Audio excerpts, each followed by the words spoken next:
नव नव भक्ति संगीतक आनंद लेबऽ के लेल हमर यूट्यूब चैनल मैथिली लाइव शो ऑफिशियल के लाल बटन के दबा कऽ सब्सक्राइब करू आ हे घंटी के निशान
गांव के अधिकारी बड़का भैया अध्यक्ष जी एक नंबर वार्ड से फुलहारा एक नंबर वार्ड से अध्यक्ष इनका तरफ से 101 रुपया के पुरस्कार बहुत बहुत धन्यवाद।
कथिए बजाय बनती रहे कथिए बजाय बनती रहे आहे कहाँ के बजाय बना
के खेलब है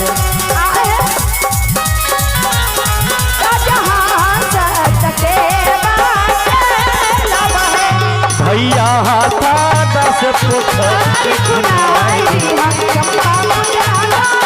भैया हाथा 10 फुट